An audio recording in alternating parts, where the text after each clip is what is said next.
What if I told you that America's most documented psychic Edgar Cayce gave a final warning before his death in 1945 that could change everything you think you know about consciousness, healing, and the future of humanity? What if this warning, buried in over 14,000 documented readings, contains the key to understanding why our world seems to be falling apart spiritually? I'm about to reveal the shocking truth about Cayce's final prophecies that even his closest followers struggled to accept.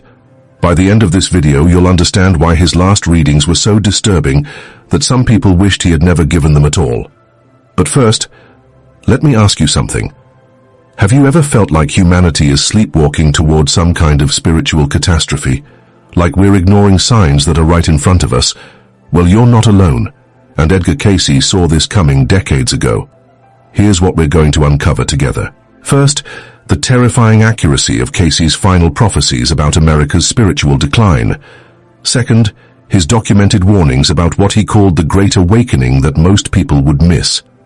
And third, the specific steps he gave in his readings for those who would listen to prepare for what's coming. Edgar Cayce wasn't just any psychic.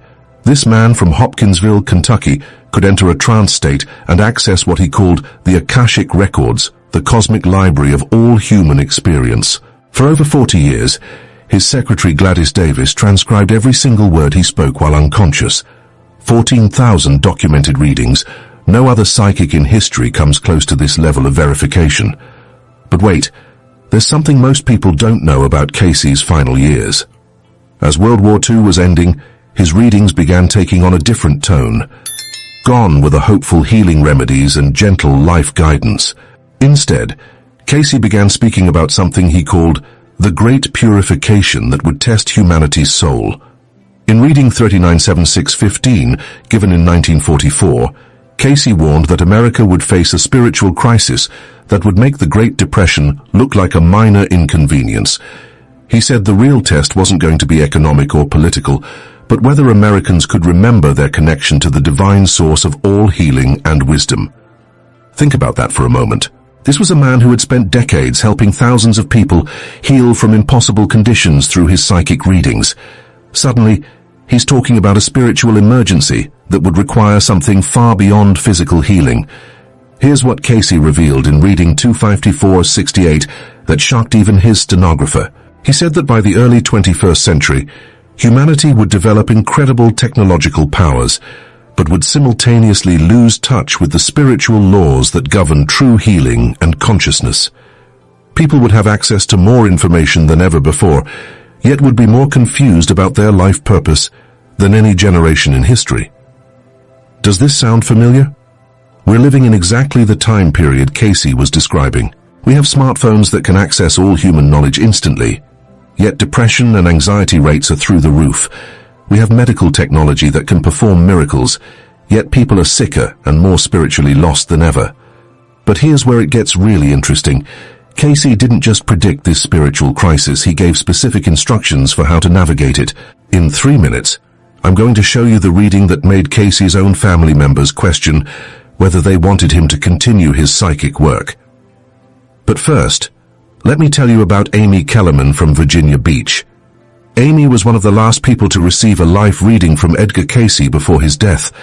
She was a 28-year-old teacher who felt completely lost in life, despite having everything she thought she wanted.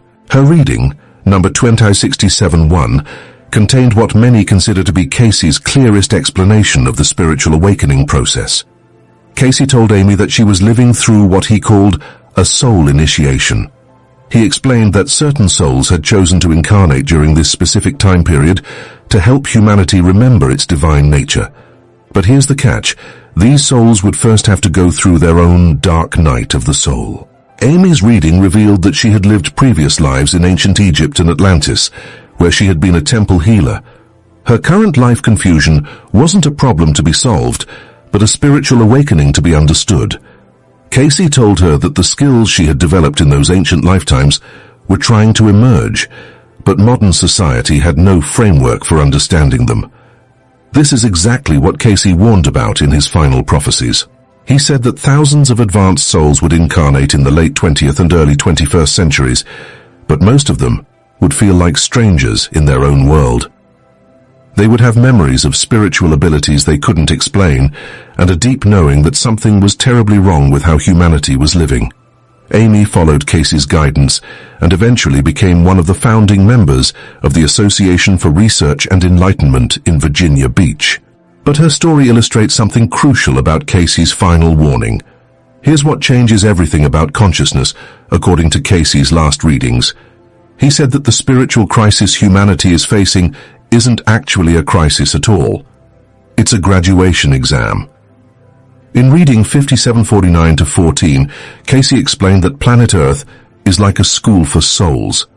Different time periods represent different grade levels. He said that we're currently transitioning from third grade to fourth grade consciousness, and like any major transition, it's causing chaos for those who aren't prepared.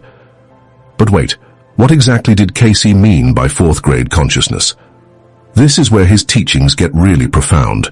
According to the readings, third grade consciousness is characterized by separation thinking. People see themselves as isolated individuals competing for limited resources. They believe in either-or thinking, good versus evil, us versus them. This is the consciousness that has dominated human civilization for thousands of years. Fourth grade consciousness, on the other hand, is based on unity thinking. People begin to understand that all consciousness is connected, that what affects one person affects everyone.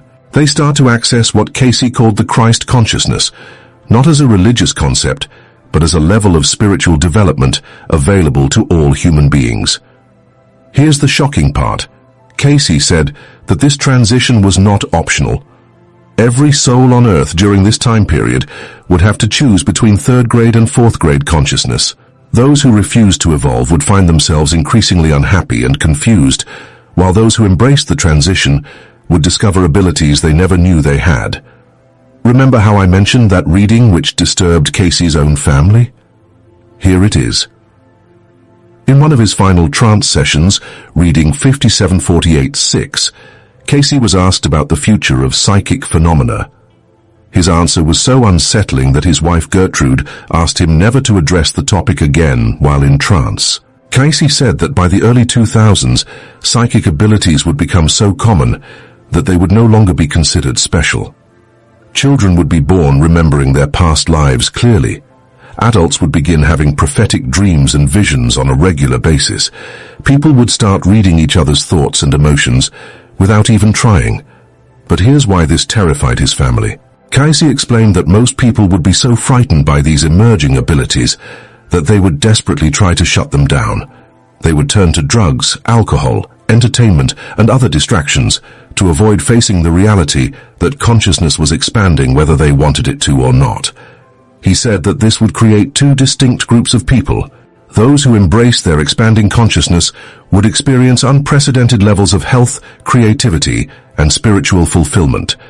Those who fought against it would experience increasing levels of mental illness, addiction, and what he called soul sickness. Does this description match what you're seeing in the world today? We have more people than ever reporting psychic experiences, yet also more people than ever struggling with depression and anxiety. We have access to more spiritual information than any generation in history, yet also more confusion about what's actually true. This is exactly what Cayce predicted would happen during the Great Purification. But here's what most people missed about Cayce's final warning. He wasn't trying to scare anyone. He was trying to prepare them. In reading 262-89, Cayce gave specific instructions for navigating this transition. He said that the most important thing was to maintain what he called spiritual equilibrium. This meant staying grounded in daily spiritual practices while remaining open to new levels of consciousness. Let me share with you the story of Robert Johnson, a businessman from Norfolk who received one of Cayce's last health readings. Robert was suffering from what doctors called nervous exhaustion, but Cayce's reading revealed something much more interesting. Cayce told Robert that his physical symptoms were actually the result of his soul trying to adjust to higher frequencies of spiritual energy. He explained that as consciousness evolves, the physical body has to learn to handle more refined energetic vibrations. People who resist this process often develop mysterious illnesses that conventional medicine can't treat effectively.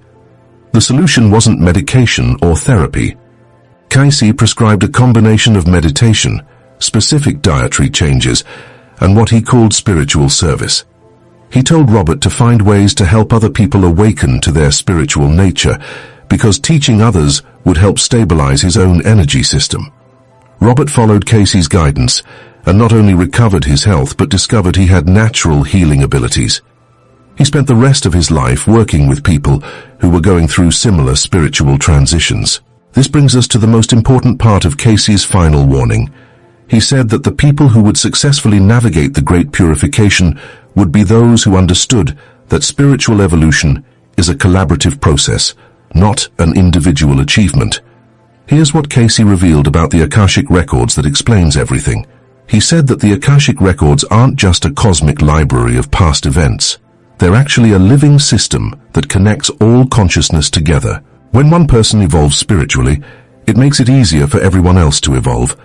This is why Cayce was so insistent that people share their spiritual discoveries with others. He understood that consciousness evolution spreads like ripples in a pond. The more people who wake up to their true spiritual nature, the easier it becomes for others to wake up as well. In reading 5756-12, Cayce gave what many consider to be his most important prophecy about America's spiritual future. He said that despite all the chaos and confusion, America would eventually become the birthplace of a new form of Christianity that combined the best of Eastern and Western spiritual traditions. He explained that this wouldn't happen through religious institutions, but through ordinary people who discovered their direct connection to divine consciousness. These people would demonstrate the reality of spiritual laws through their daily lives, healing others not through special techniques, but through the power of their awakened consciousness. But here's the catch.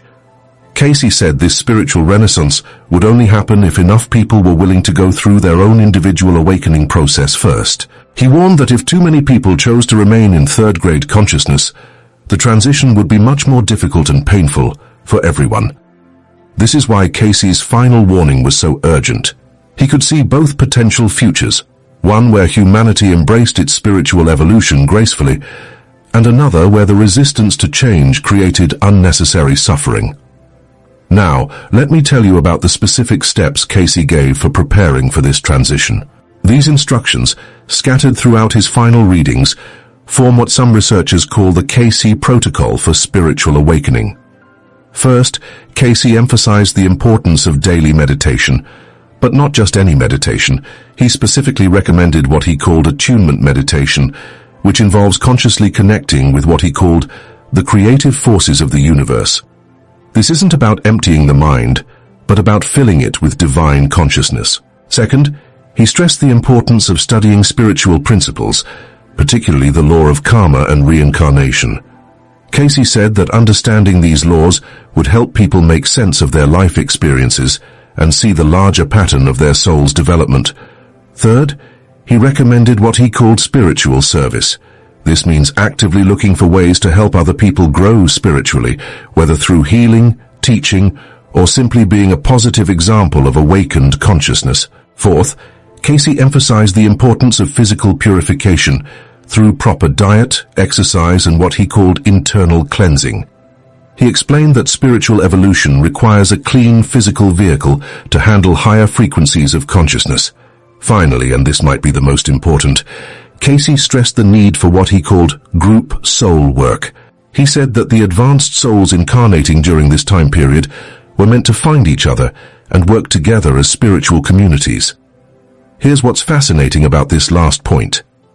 Cayce predicted that traditional religious institutions would largely miss the Great Awakening because they would be too attached to old forms of spiritual practice. Instead, he said the real spiritual revolution would happen through informal networks of awakened individuals who recognized each other through what he called soul resonance.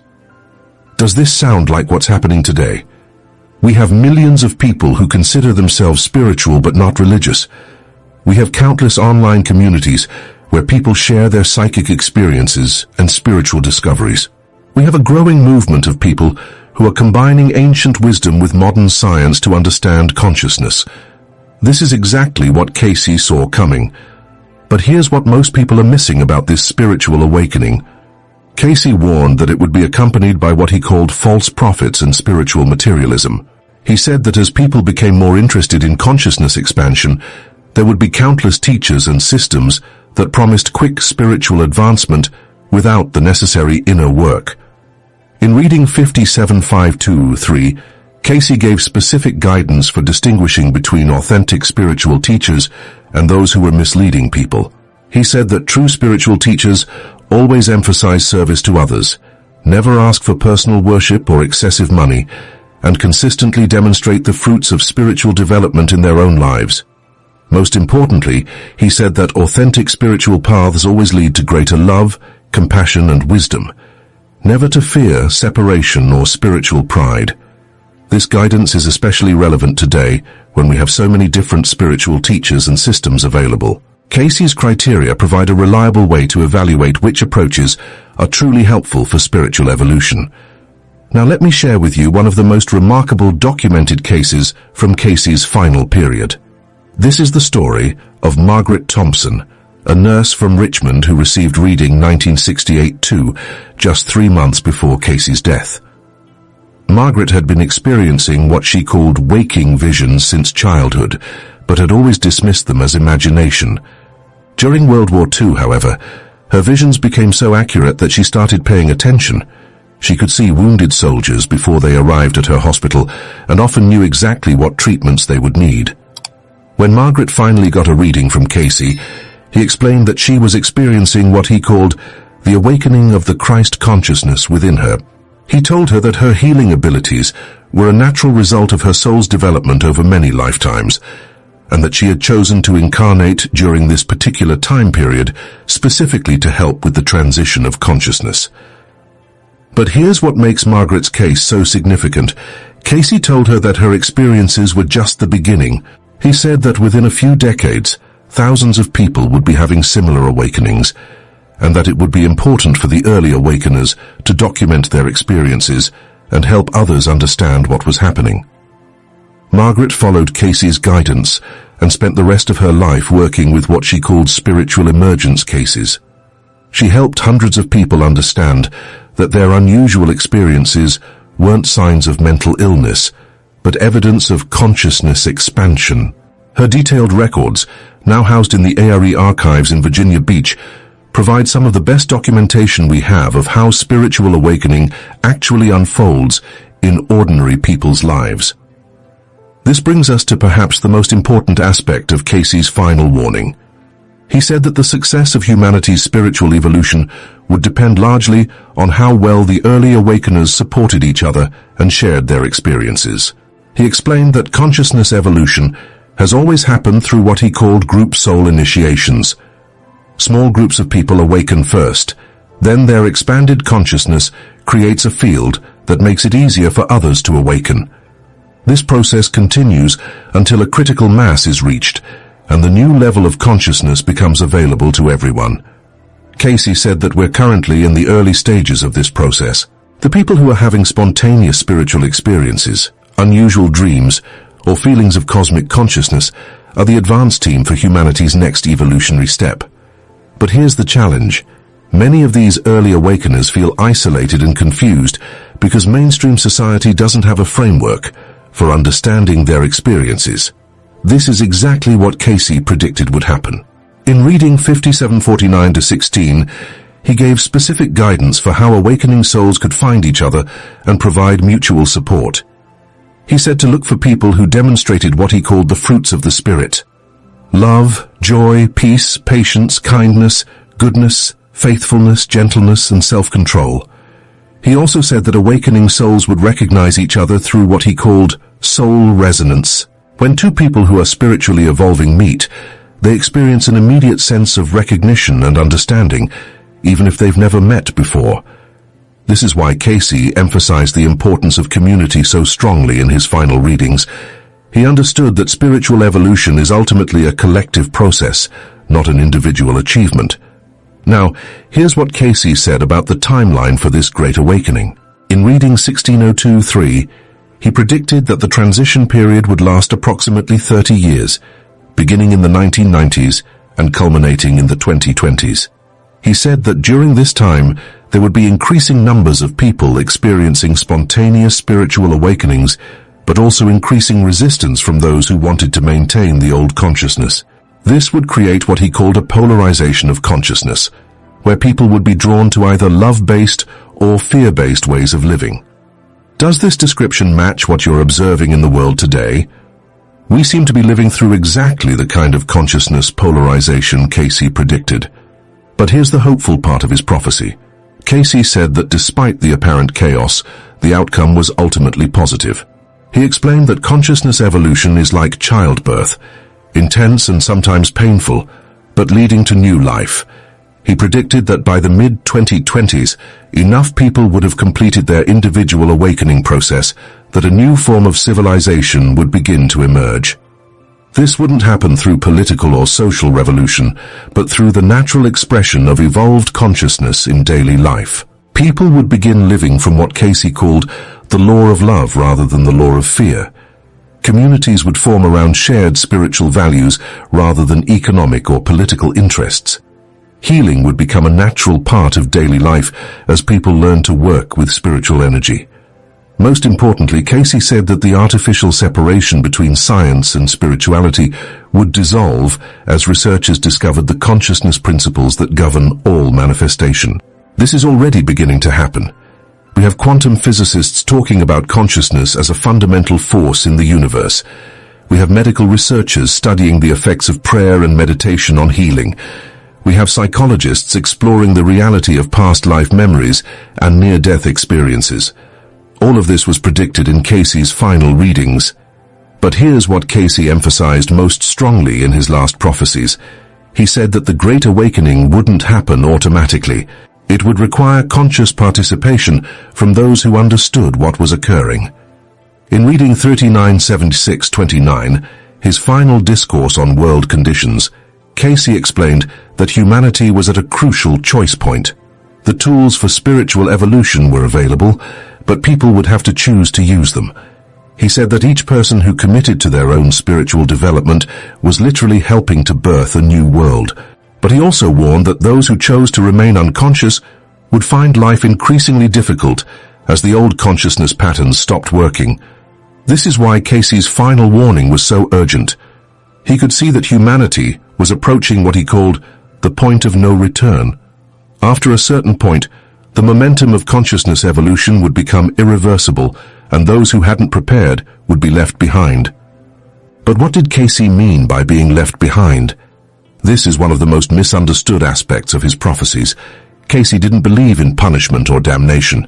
He taught that every soul eventually evolves to higher consciousness, but not necessarily in the same lifetime or on the same planet. He said that souls who weren't ready for fourth-grade consciousness would simply continue their education elsewhere, in environments more suited to their current level of development. This is actually a very compassionate vision. Nobody is lost or condemned. Everyone continues to evolve at their own pace. But the earth itself is graduating to a higher level of consciousness, and only souls who are ready for that level will be able to remain here. In his final personal reading, 294-212, Cayce addressed his own role in this great transition. He said that his 40 years of psychic readings had been preparation for what he called the real work, which was helping people understand the spiritual laws that govern consciousness evolution. He explained that the thousands of documented readings weren't just individual guidance sessions. They were actually a comprehensive textbook for spiritual development designed to help humanity navigate the transition to higher consciousness. This is why the ARE continues to study and preserve Cayce's readings. They represent one of the most complete maps we have for understanding how consciousness actually evolves. But here's what Cayce emphasized in that final reading. He said that the information was only valuable if people actually applied it in their daily lives. Intellectual understanding wasn't enough. The spiritual principles had to be lived and demonstrated. He also said that each person who successfully navigated their own awakening process would become a living example for others who were just beginning the journey. This is how consciousness evolution spreads, through demonstration rather than preaching. As we near the end of our time together, let me share with you the most practical guidance from Cayce's final warnings. First, Trust your inner experiences. If you're having unusual dreams, spontaneous healing experiences, or moments of expanded consciousness, don't dismiss them as imagination. Document them and look for patterns. Second, find your spiritual community. Look for others who are going through similar experiences. Share your discoveries and learn from theirs. Remember, this is a collaborative process. Third, maintain your daily spiritual practices. Meditation, prayer, study, and service create the foundation for stable spiritual development. Without these anchors, consciousness expansion can become chaotic and frightening. Fourth, stay grounded in physical reality. Spiritual evolution isn't about escaping the world, but about bringing higher consciousness into everyday life. Take care of your body, maintain your relationships, and fulfill your practical responsibilities. Finally, remember that you chose to be here during this extraordinary time in human history. Your presence on Earth during the Great Awakening isn't an accident. You have a unique contribution to make to humanity's spiritual evolution. Cayce's final warning wasn't meant to frighten anyone. It was meant to prepare us for the most exciting adventure in human history, the conscious evolution of an entire species. The question isn't whether this awakening will happen. According to Cayce's readings, it's already underway and accelerating rapidly. The question is whether you'll consciously participate in it or try to resist it. The tools are available, the guidance is clear, the community is forming. The only thing missing is your decision to step fully into your spiritual potential. Edgar Cayce spent his entire life demonstrating that consciousness is far more powerful and flexible than most people realize. His final warning was simply this: the time for playing small is over. Humanity is ready for its next evolutionary leap, and that leap begins with individuals like you who are willing to awaken to their true spiritual nature. The sleeping prophet has given us the roadmap. Now it's up to us to walk the path. The future of human consciousness literally depends on the choices we make in the next few years. What will you choose? Will you be among those who help birth a new world? Or will you remain asleep while the greatest transformation in human history unfolds around you? The choice, as always, is yours. But remember, Edgar Cayce saw this moment coming, and he knew that souls like yours would be here to answer the call. The awakening has begun. Your time is now. For over a century, scientists have studied death through medical research, brain scans, and clinical observations, but 90% of what actually happens to people after they die has remained a complete mystery that conventional science simply cannot explain. Researchers can monitor the moment the heart stops, document brain activity flatlines, but what happens to consciousness itself? Where does the person actually go? This is where science hits a wall. But what if I told you that one man documented over 14,000 cases that revealed exactly what happens to those 90% of people who die? And the truth is more shocking than anything scientists ever imagined. This man wasn't a doctor or researcher. He was Edgar Cayce, and his extraordinary gift allowed him to access information that no scientific instrument could detect. Let me ask you something that probably keeps you awake at night. What really determines where you go when you die? In the next few minutes, you're going to discover the 3 determining factors that Cayce revealed through his documented trance readings. Information that science is only now beginning to understand through near-death experience research. You'll also learn the specific technique that Cayce's spiritual guides taught to consciously prepare your transition to the spirit world. Write in the comments if you've ever felt the presence of a loved one who passed away, because what you're going to discover about communication between dimensions will give you a completely new perspective on those experiences. Scientists can measure brainwaves, monitor vital signs, and document the exact moment of clinical death, but they've never been able to explain the thousands of documented cases of near-death experiences, after-death communications, or why some people report seeing deceased relatives during their final moments. This is where Edgar Cayce's work becomes absolutely crucial. The first devastating revelation that emerged from Cayce's readings was that the vast majority of souls arrive in what he called the spirit world in a state of complete confusion and disorientation. Medical science has no way to study this, But Cayce's 14,000 documented cases revealed a consistent pattern that scientists are only now beginning to recognize through consciousness research. But wait, because what you're about to hear about the death process is going to change everything you thought you knew about dying. While scientists can only observe the physical body shutting down, Cayce's unique ability allowed him to document what actually happens to consciousness after clinical death, and it's not what medical textbooks teach. For decades, Cayce documented case after case through his readings of people who communicated immediately after death. One particularly documented case involved a mother who had lost her son in an accident. During reading 39022, the son's spirit communicated through Cayce, describing how he had awakened in what seemed like a foggy twilight region, completely confused and unable to understand that he had left his physical body. This is something no scientific instrument could ever detect, yet Cayce documented thousands of similar cases with remarkable consistency. What he discovered challenges everything conventional science believes about consciousness and death. But here, Cayce's guides revealed something that completely baffles modern science. These regions where souls become trapped aren't places of punishment, but dimensions of stagnation, where consciousness remains imprisoned by its own limiting beliefs and material attachments. Science has no framework to understand this, but quantum physics is beginning to explore how consciousness might exist independently of the brain. In 3 minutes, I'm going to show you the specific case that Cayce documented in reading 2391 about a successful businessman who, after clinical death, remained for what seemed like decades trying to continue managing his businesses from the spirit dimension, completely unaware that his physical body had died. Medical science would classify this as impossible, yet Cayce documented hundreds of similar cases. Have you ever experienced that feeling that someone who passed away is trying to communicate with you?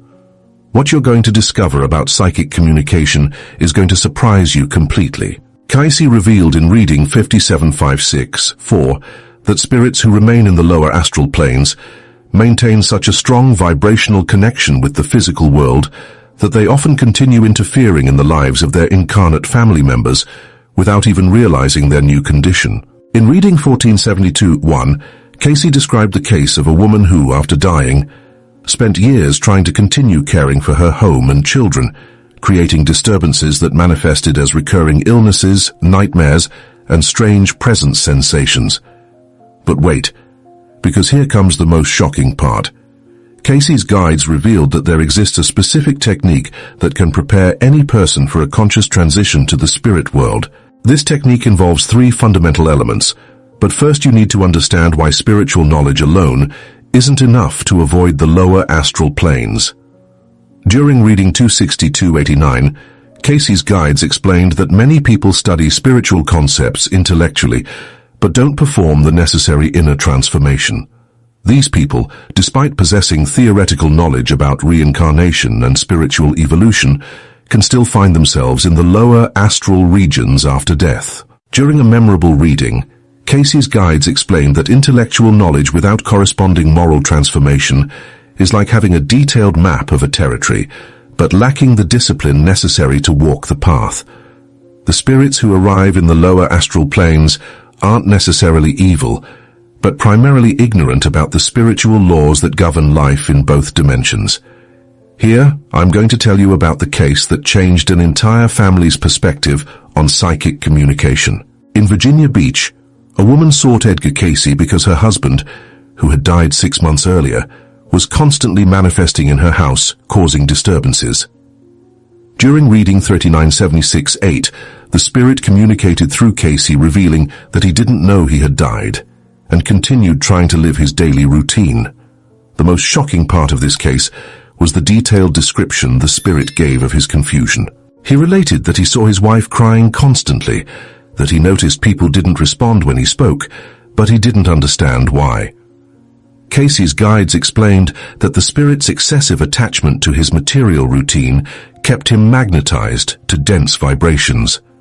Now I'm going to reveal the specific technique that Cayce's guides taught to consciously prepare the transition to the spirit world. The first element is what the readings called conscious detachment. This doesn't mean abandoning material responsibilities, but developing the capacity to fulfill earthly duties without creating emotional dependencies that become spiritual chains after death. Cayce's guides explained in reading 1567-2 that many people confuse love with possessive attachment. A father who genuinely loves his children desires their happiness and evolution, even after death. A possessively attached father will try to continue controlling and protecting his children from the spirit world, creating interferences that harm both the incarnate and the discarnate. The second element is the constant practice of prayer without rigid formulas. In reading 281:13, Cayce documented that spirits who maintain a vibrational connection with higher spheres through sincere prayer receive immediate assistance during the death process.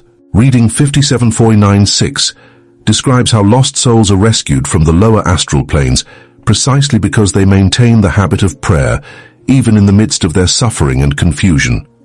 Prayer acts as a kind of vibrational signal that allows rescue spirits to locate and assist those going through transition. The third element is what the readings called practicing good without fanfare. This means developing the habit of performing beneficial actions without seeking recognition or reward, thus creating a vibrational pattern that naturally attunes with the higher spiritual spheres. Cayce documented in reading 28:23-1 the case of a simple man, a street sweeper, who communicated after death relating how he had been immediately received by rescue spirits due to his habit of silently helping people in need during his earthly life. This case is particularly shocking because it demonstrates that spiritual evolution doesn't depend on intellectual knowledge or social position, but on the sincerity of intentions and constancy in practicing good. But here, Cayce's guides revealed something that will completely change your perspective on spiritual evolution. In reading 262-20, they explained that each thought, each feeling, and each action creates magnetic records in what Cayce called the soul body, or spiritual body. These magnetic records function like a kind of access code that automatically determines which spiritual region the spirit will be attracted to after death. There's no external judgment or divine punishment. Each being naturally heads toward the dimension that corresponds to their vibrational pattern. This revelation explains why some people, even possessing spiritual knowledge, can still find themselves in difficulties after death. Theoretical knowledge that doesn't translate into real character transformation doesn't modify the soul's records. Do you know that Cayce's guides revealed specific techniques to avoid the influence of unbalanced spirits during earthly life? But here comes something that will revolutionize your understanding of spiritual protection. In reading 5756-8, the guides revealed that there are 3 types of magnetic bridges that obsessing spirits use to interfere in the lives of the incarnate: the bridge of hatred, the bridge of fear, and the bridge of guilt. The hatred bridge forms when we feed deep resentments against people who have harmed us. These vengeful feelings create a direct connection with spirits who also vibrate in frequencies of hatred and destruction. Cayce documented in reading 37:442 the shocking case of a man who deeply hated his boss and began experiencing increasingly violent thoughts. During the reading, it was revealed that a vengeful spirit was amplifying these feelings, using the man's hatred as a doorway to manifest its own thirst for destruction. The fear bridge is established when we live in constant anxiety and dread about the future. In reading 262:3, Cayce's guides explained that uncontrolled fear creates a vibration of vulnerability that attracts spirits who feed on others' suffering. The guilt bridge forms when we eternally punish ourselves for past mistakes, rejecting divine forgiveness and the opportunity for repair. This magnetic self-torture attracts spirits who are also prisoners of their own guilt in the lower astral regions. The most extraordinary case Cayce documented about spiritual obsession involved a woman who was persecuted for years by her ex-husband's spirit. The manifestations included constant nightmares, threatening presence sensations, and objects moving without explanation. The clarification work lasted months, but the decisive transformation occurred when the woman began praying daily for her ex-husband, asking that he find peace and understanding. This sincere prayer, practiced despite fear and resentment, created a bridge of light that allowed rescue spirits to reach the obsessing entity. During the final communication documented in reading 5756-12, the spirit expressed repentance and gratitude, explaining that the prayers had been like cords of light that had helped him escape the shadowy region where he had been imprisoned by his own destructive feelings. This case perfectly illustrates what Cayce's guides taught about the transformative power of unconditional love. But here comes a revelation that will profoundly impact you about the nature of time in the spirit world.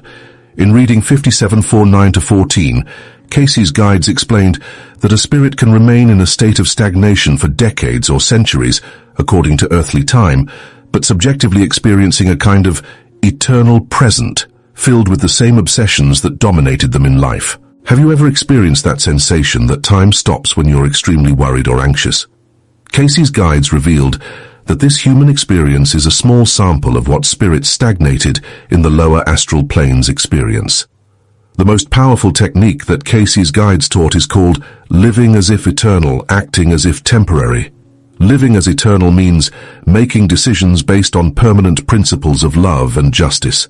Acting as temporary means recognizing that each opportunity to serve may be the last in this incarnation. This perspective creates a healthy spiritual urgency that motivates constructive action without generating destructive anxiety. But here, Cayce's guides revealed something extraordinary about daily preparation for death. In reading 262-9, they taught a specific technique called the nightly review, which consists of reviewing each night the thoughts, feelings, and actions of the day before sleeping. This technique doesn't seek self-punishment, but the gradual development of spiritual consciousness. Cayce's guides explained that people who regularly practice this review develop what they called transition consciousness, being naturally prepared when the moment to die arrives. During a shocking reading, Cayce's guides revealed that daily sleep is natural preparation for death. Each night when we sleep, the spirit partially detaches from the physical body and experiences a small sample of what definitive death will be. People who sleep peacefully, after having consciously fulfilled their duties of the day, experience serene and restorative dreams. Those who sleep with consciousness disturbed by destructive actions frequently experience nightmares and agitated dreams. The most extraordinary case involved a doctor who received a terminal diagnosis and had only months to live. Instead of despairing, this doctor used the remaining time to enormously intensify his humanitarian activities. When he died, he communicated through reading 1159-1, describing how he had been received by higher spirits who led him to a spiritual colony dedicated to service. The most shocking part was his revelation that the terminal diagnosis had been a disguised blessing, because it forced him to concentrate in months on evolutionary work that could have taken decades. Cayce's guides commented that we all live under a terminal diagnosis because death can occur at any moment. When a person truly understands that each day may be the last, they naturally stop wasting time on futile worries and focus on what has permanent value. The final revelation I want to share with you comes from all of Cayce's spiritual guides. Each present moment is a unique opportunity for spiritual evolution. Each thought we choose, each feeling we feed, each action we perform is creating the vibrational pattern that will determine our experiences after death. But here Cayce's guides revealed something that will completely change your perspective on life's difficulties. In reading 5749-7, they explained that many of the most challenging trials we face in earthly life are spiritual vaccines designed to strengthen our moral resistance. Just as physical vaccines introduce small doses of disease to strengthen the immune system, the controlled difficulties of earthly life allow us to develop virtues that will protect us against greater temptations in the spirit world. Cayce documented in reading 1772 the case of a spirit who had been extremely wealthy during his incarnation, but had never faced financial difficulties. When he died and arrived in the spirit world, where material possessions don't exist, he experienced such an intense shock that he remained for years in a state of depression and disorientation. In contrast, he also documented the case of a spirit who had gone through multiple financial crises during his earthly life, but had learned to find peace and contentment regardless of external circumstances. This spirit made the transition to the spirit world with extraordinary ease because he had already developed the capacity to be happy without depending on material possessions. This revelation explains why Cayce's guides always taught that we should be grateful for both the joys and difficulties of earthly life. Both are opportunities for spiritual growth, each contributing uniquely to our preparation for eternal life. The final technique is life as constant preparation, consciously maintaining during normal daily activities the question, how can I use this situation to evolve spiritually? This question, sincerely formulated in each circumstance, gradually transforms the entire life experience. Remember that according to all of Edgar Cayce's revelations, avoiding the lower astral planes doesn't depend on impossible moral perfection, but on constant sincerity in self-improvement efforts, genuine love toward other beings, and persistent faith in divine goodness and justice. Your preparation for eternal life begins now in this moment, with the next decision you make, the next thought you choose to feed, the next action you perform. The spiritual guides await you on the other side, ready to assist you in your transition when the appropriate moment arrives. But the most important preparation must be done by you now, while you have the blessing of being incarnate in this world of evolutionary opportunities. Death isn't the end of anything, but the beginning of a new stage of eternal existence. Prepare consciously for this transition. Live each day as if it were the last in this dimension, but also as if it were the first of your eternal existence. This is the wisdom that Edgar Cayce transmitted to us through more than 4 decades of documented readings dedicated to enlightening humanity about the eternal truths of spiritual life. What if I told you that Edgar Cayce, in his documented readings from 1935 to 1944, identified 3 specific countries that would play crucial roles in humanity's ultimate spiritual test? These weren't vague predictions, but detailed readings given while Cayce was in his famous trance state at his Virginia Beach office, witnessed by stenographers and documented in the Association for Research and Enlightenment archives. In the next 20 minutes, you're going to discover which 3 nations Cayce identified in readings 397615, 1152, 11, and 26286, and why he said their actions would determine whether humanity ascends to a new level of consciousness or faces what he called the Great Purification. You'll also learn the specific signs Cayce said would appear before this final test begins, and some of them are already happening right now. Drop a comment if you've ever had a prophetic dream or unexplained spiritual experience, because what you're about to learn about Cayce's psychic abilities will give you a completely new understanding of consciousness and prophecy. But before we dive into these shocking revelations, you need to understand how Edgar Cayce became the most documented psychic in American history, and why even skeptical doctors and scientists couldn't explain his abilities. For over 43 years, from 1901 until his death in 1945, Cayce gave readings while in a self-induced trance state that he described as stepping aside to allow universal consciousness to speak through him. The process was always the same. Cayce would lie down on a couch in his office, loosen his tie and shoelaces, place his hands over his solar plexus, and within minutes, his breathing would deepen and his voice would change completely. What came next defied everything science understood about human consciousness. He could diagnose illnesses in people he'd never met, located hundreds of miles away, prescribe treatments using medical terminology he'd never studied, and reveal details about past lives with historical accuracy that stunned researchers. But here's what makes Cayce's prophecies about these 3 countries so terrifying. In reading 1152-11, given in August 1939, just weeks before World War II began, Cayce warned that the same spiritual forces that would create global conflict were building towards something much larger. He said humanity would face a final test that would make world wars look like minor disagreements. Wait until you hear what Cayce revealed about the timing of this test. In reading 26286, he said the preparation phase would last approximately 80 years from the end of the Second World War, which puts us right at the threshold he predicted. But here's the part that will shock you. Cayce said this test wouldn't be primarily military or economic, but spiritual, and it would determine whether humanity could evolve beyond the cycle of destruction that has plagued us for millennia. The first country Cayce identified as crucial to humanity's final test was Russia. But this wasn't the Russia most Americans think they know. In reading 397629, given in 1944, Cayce made a prediction that seemed impossible at the time.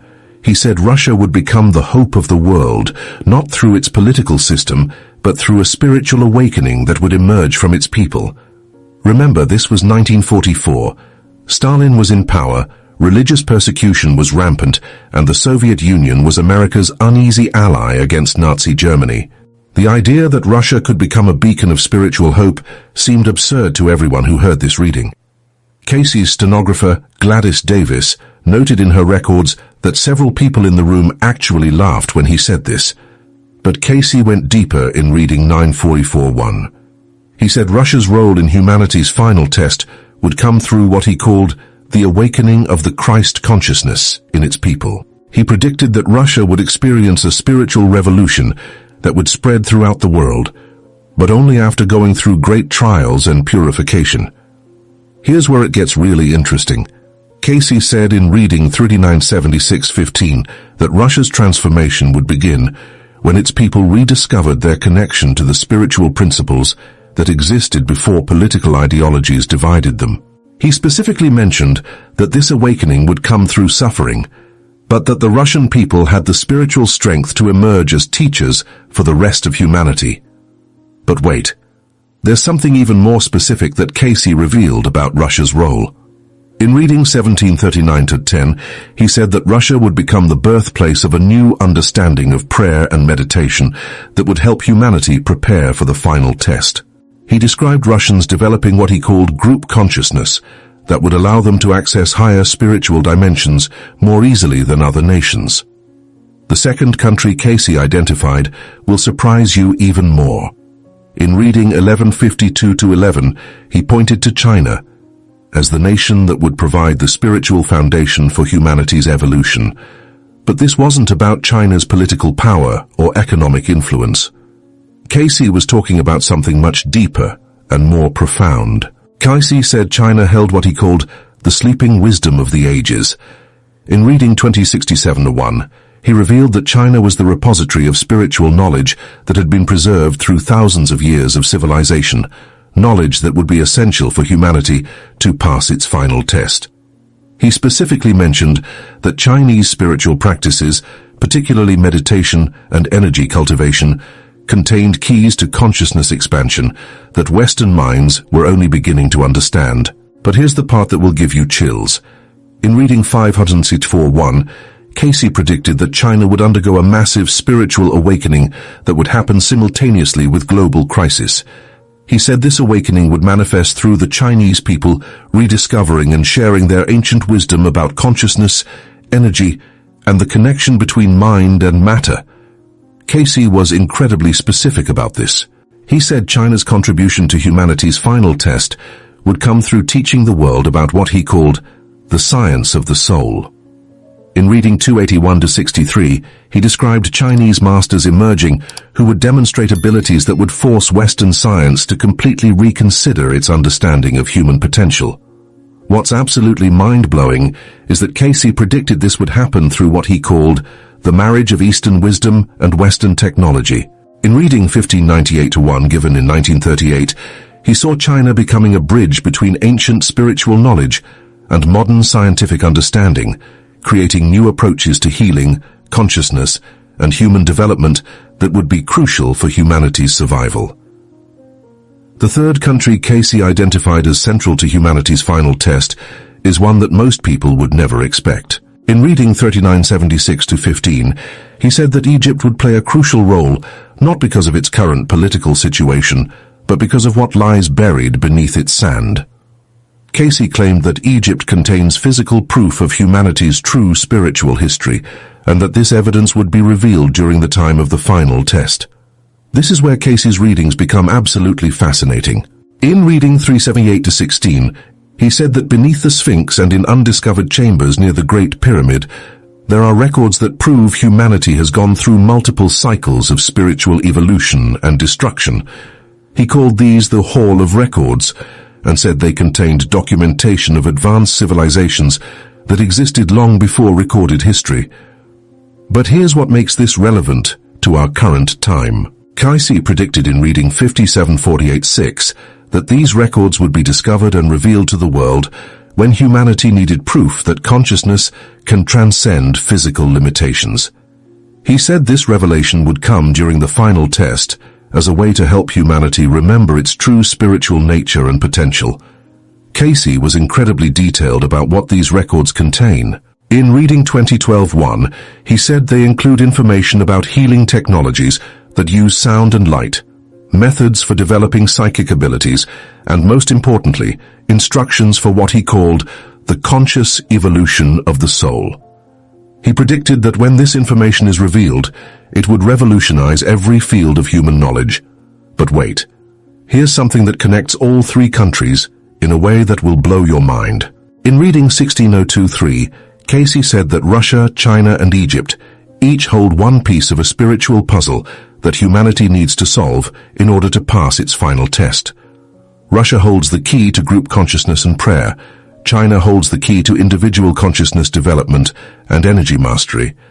And Egypt holds the physical proof that humanity has the potential for spiritual evolution. Cayce said in reading 26284 that these three pieces would come together during a time of global crisis, when humanity would be forced to choose between spiritual evolution and self-destruction. He called this the Great Crossroads and said it would be the most important moment in human history. Now here's where Cayce's predictions become incredibly relevant to what's happening in our world right now. In reading 397626, he outlined specific signs that would appear before humanity's final test begins. The first sign he mentioned was what he called the awakening of the masses to spiritual truth. Look around at what's happening today. Meditation apps have millions of users. Spiritual books top bestseller lists, and more Americans than ever are exploring alternative healing and consciousness expansion. The second sign Cayce mentioned in reading 1152-8 was the breakdown of old systems that no longer serve humanity's growth. Think about the institutions, belief systems, and power structures that are being questioned and challenged in our current time. Cayce said this breakdown would be necessary to make room for the new spiritual understanding that would emerge. The third sign is perhaps the most significant. In reading 1598-1, Cayce said that before the final test, there would be a great stirring in the consciousness of individuals that would manifest as people having more prophetic dreams, psychic experiences, and spiritual awakenings. The number of Americans reporting these kinds of experiences has increased dramatically in recent years. But here's what Cayce said about the actual final test itself, and this is where his readings become both terrifying and hopeful. In reading 3976-15, he described it as a choice that humanity would have to make collectively. He said it wouldn't be imposed from outside, but would emerge from the accumulated consciousness of all people on Earth. Cayce explained in reading 26285 that this test would come in the form of a global crisis that could only be solved through spiritual means. He said traditional approaches, military force, economic systems, and political solutions would all prove inadequate. The only way through would be for humanity to recognize its spiritual unity and consciously choose cooperation over competition, love over fear, and service over selfishness. This is where the roles of Russia, China, and Egypt become crucial. Cayce said in reading 1739-12 that Russia would lead by example, showing how group consciousness and prayer could create solutions that seemed impossible. China would contribute by teaching the world how to develop the individual spiritual strength necessary to maintain higher consciousness under pressure. Egypt would provide the historical proof that humanity has faced and passed similar tests before. In reading 5748-2, Cayce gave details about what success in this final test would look like. He said humanity would develop what he called cosmic consciousness, an awareness that would allow people to communicate telepathically, heal through thought and intention, and access information from what he called the Akashic records without needing to go into trance states. But Cayce also warned about what would happen if humanity failed this test. In reading 16021, he said that failure would result in what he called the Great Cleansing, a period of earth changes and social upheaval that would continue until humanity learned the lessons it needed to evolve spiritually. However, Cayce was very clear that this wasn't predetermined. In reading 26278, he emphasized that the outcome depends entirely on the choices that individuals make right now. He said every person who chooses spiritual growth over material gain, cooperation over competition, and love over fear is contributing to humanity's chance of passing the test. Here's what Cayce said you can do personally to help humanity prepare for and pass this final test. In reading 28141, he outlined what he called the daily practice of spiritual awakening. This involves starting each day with meditation or prayer, approaching every interaction with the intention of serving others' highest good, and ending each day by reviewing how your thoughts and actions either contributed to or detracted from the world's spiritual evolution. Cayce also emphasized in reading 1947-3 the importance of studying and applying spiritual principles in practical ways. He said the people who would be most helpful during humanity's final test would be those who had learned to heal through spiritual means, communicate with higher consciousness, and maintain inner peace, regardless of external circumstances. In reading 378-44, Cayce gave specific guidance about preparing for the revelations that would come from Egypt. He said people should study ancient wisdom traditions, practice meditation techniques that help access universal consciousness, and develop their intuitive abilities through daily spiritual exercises. But perhaps most importantly, Cayce stressed in reading 3976-28 that the final test isn't something that will happen to humanity, it's something humanity is creating through its collective consciousness right now.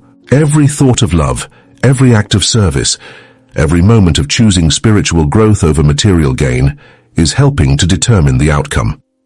The role of the United States in this final test is something Cayce addressed specifically in reading 3976-19. He said America would serve as the testing ground where the spiritual principles emerging from Russia, China, and Egypt would either take root and flourish or be rejected in favor of continued materialism and separation. Cayce predicted that America's response to these spiritual teachings would largely determine how quickly and smoothly humanity could pass through its final test. He said if Americans embraced the spiritual awakening and applied these higher consciousness principles to their daily lives, it would create a momentum that would help the entire world evolve. This is why understanding Cayce's predictions about Russia, China, and Egypt is so crucial for every American interested in spiritual growth and consciousness expansion. We're not just observers of this process, we're active participants in humanity's most important moment. Remember that Edgar Cayce gave these readings while in direct contact with what he called universal consciousness, the same source that mystics and spiritual teachers throughout history have accessed. His track record of accurate predictions, documented healing miracles, and detailed past life readings that were later verified through historical research gives us every reason to take these prophecies seriously. The final test, Cayce described, isn't coming someday in the distant future. According to his timeline based on readings given in the 1940s, we're living through the preparation phase right now. The spiritual awakening happening around the world, the breakdown of old systems, and the increasing number of people having psychic experiences are all signs that Cayce said would precede humanity's moment of choice. Your role in this cosmic drama isn't predetermined. Cayce emphasized repeatedly that free will is the governing force in spiritual evolution. Every day, through your thoughts, words, and actions, you're voting on whether humanity passes or fails its final test. The question isn't whether you're spiritual enough or psychically gifted enough to make a difference. The question is whether you're willing to choose love over fear, service over selfishness, and spiritual growth over material gain in your daily life. This is the legacy Edgar Cayce left us. Not just prophecies about the future, but practical guidance for becoming the kind of people who can help humanity evolve to its next level of consciousness. The test is here, the choice is ours, and the time for preparation is now. What if I told you that America's most documented psychic, Edgar Cayce, predicted the exact nature of the global conflict we're witnessing right now, 70 years before it began? In reading 397615, delivered in 1944, Cayce warned that the next world war wouldn't be fought with conventional weapons, but through consciousness itself, spiritual awakening, and the battle between material and divine forces within humanity. I'm about to reveal 3 shocking prophecies from Cayce's documented readings that are unfolding before our eyes today. By the end of this video, you'll understand why Cayce called this period the most critical time in human spiritual evolution, and what you can do to align yourself with the forces of light he saw emerging victorious. But first, let me ask you something. Have you noticed how divided the world feels right now? How it seems like we're living in 2 completely different realities? Cayce saw this coming in reading 26285, where he described a time when humanity would be forced to choose between the Christ consciousness and the forces of materialism. He called it the final sorting of souls. Here's what's going to blow your mind. In 1943, while World War II was still raging, Cayce gave reading 397613, where he stated that the real conflict wouldn't end with Hitler's defeat. He said the true battle was just beginning, and it would be fought in the realm of human consciousness, through media, technology, and the very thoughts we allow into our minds. But wait, there's something even more disturbing that Cayce revealed in his later readings. In 1944, just months before his death, he gave what his stenographer Gladys Davis called the most chilling reading she'd ever transcribed. I'll share exactly what he said in 3 minutes, but first you need to understand the spiritual mechanics behind what's happening right now. Cayce explained in reading 574914 that every soul incarnating during this period chose to be here for this cosmic battle. You didn't accidentally end up living through these times. According to his readings, we're all here as spiritual warriors, whether we realize it or not, participating in what he called the final test of human consciousness. Think about it like this. Imagine consciousness as a radio frequency. Cayce taught that there are 2 primary stations broadcasting right now. One station transmits fear, division, hatred, and materialism. The other broadcasts love, unity, healing, and spiritual awakening. The conflict isn't happening in some distant battlefield. It's happening in your mind every single day as you choose which frequency to tune into. Here's where it gets really intense. In reading 294185, Cayce described how advanced souls from Atlantis would reincarnate during this period, bringing both tremendous spiritual gifts and the potential for destruction. He said these souls would be instrumental in determining whether humanity evolves or destroys itself through the same spiritual pride that sank Atlantis. But wait, I promised you that shocking reading from 1944. In reading 397629, Cayce's voice became unusually strained as he delivered this warning. He said that by the 21st century, the forces of materialism would create technologies that could literally control human thoughts and emotions. He described devices that people would carry with them constantly, devices that would become more addictive than any drug, feeding them a constant stream of information designed to keep them in lower vibrational states. Does this sound familiar? Cayce was describing smartphones and social media 70 years before they existed. This changes everything about how we understand what's happening in our world right now. We're not just witnessing political upheaval or social unrest. According to Cayce's readings, we're living through the prophesied time when humanity must choose between spiritual evolution and spiritual devolution. In reading 26287, he explained that this conflict would manifest through 3 primary battlegrounds. The first is the realm of health and healing. Cayce predicted that natural healing methods would be suppressed by powerful interests, but that eventually the truth about the body's spiritual nature would emerge victorious. Look around you. Isn't this exactly what we're seeing with the resurgence of holistic medicine, energy healing, and consciousness-based healing modalities? The second battleground he identified was education and information. In reading 57498, Cayce warned that educational institutions would be infiltrated by materialistic thinking that denies the soul's existence. But he also prophesied that alternative forms of spiritual education would emerge, led by those who remember their true divine nature. The third battleground is the most personal. It's happening within your own consciousness right now. Cayce taught that every negative thought you entertain, every fear you dwell upon, every moment you choose separation over unity, you're literally voting for the forces of darkness in this cosmic conflict. But here's the incredible news that will give you hope. In reading 262:88, Cayce revealed that the forces of light have already won this battle on the spiritual plane. The outcome is certain, but our individual experience of this transition depends entirely on which side we align ourselves with through our daily choices, thoughts, and actions. Let me tell you about Sarah Thompson from Virginia Beach, a documented case from the ARE archives. In 1976, Sarah was diagnosed with terminal cancer and given 3 months to live. She discovered Cayce's readings and began applying his principles of spiritual healing, including daily meditation, prayer, and alignment with divine will. Not only did her cancer disappear completely, but she reported experiencing visions of the coming global transformation that matched Cayce's prophecies exactly.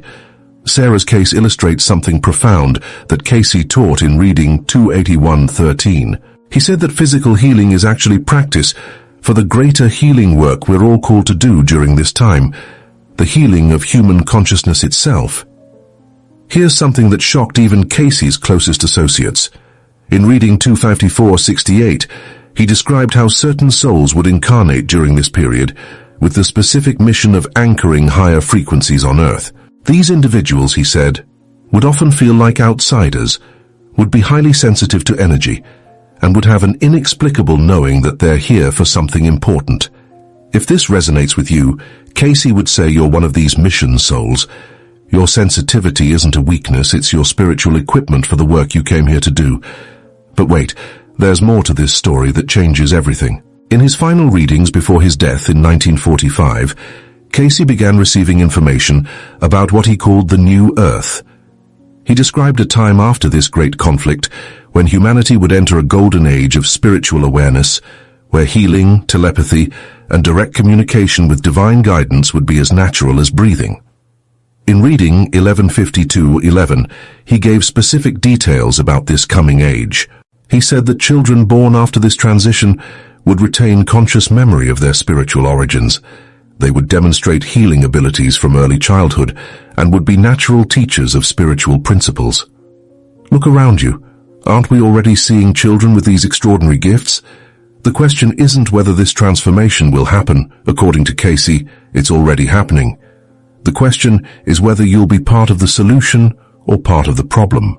In reading 3976-18, he explained that everyone alive during this transition period will be sorted into one of 3 categories: those who actively serve the light, those who actively serve darkness, and those who remain unconscious and get swept along by whichever force is stronger around them. Here's the practical application that can change your life immediately. Cayce taught in reading 262:89 that the single most powerful thing any individual can do during this time is to establish daily communion with the divine through meditation and prayer. He said that just 20 minutes of sincere spiritual practice each day creates a protective field around you and connects you to the network of light workers worldwide. Let me share another documented case that proves this works. In 1981, Robert Martinez from Phoenix was struggling with severe depression and addiction. He felt hopeless about the state of the world and his own life. Through studying Cayce's readings, he learned about the spiritual significance of this time period and began daily meditation practice based on Cayce's instructions in reading 281:41.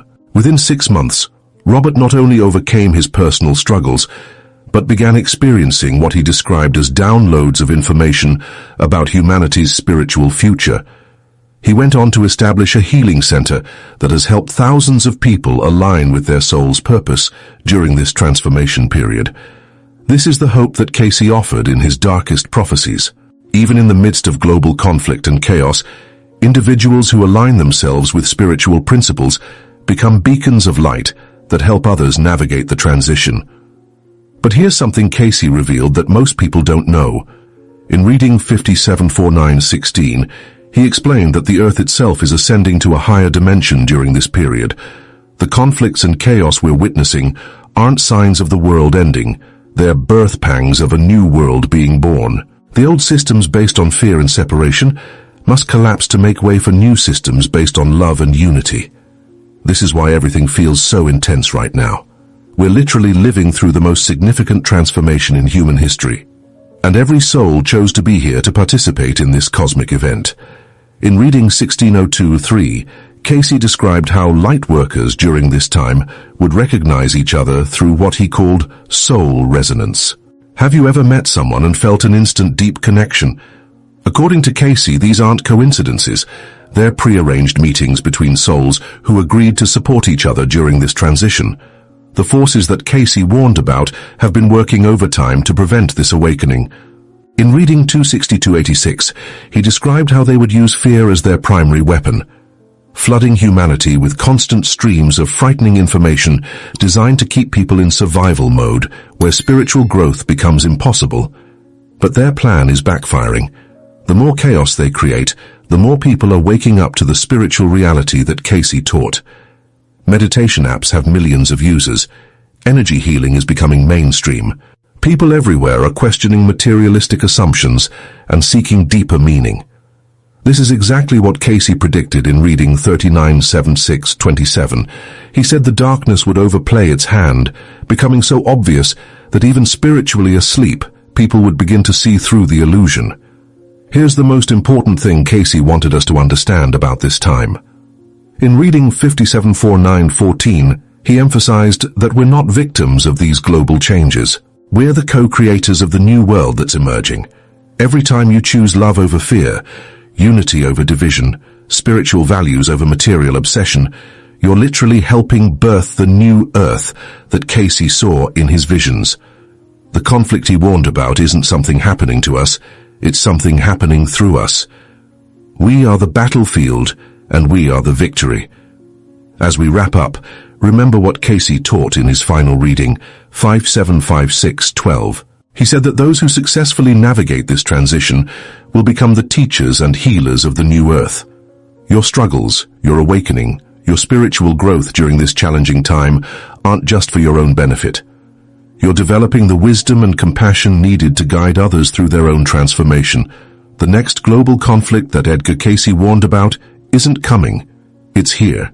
It's happening in your consciousness right now. The question is, which side will you choose?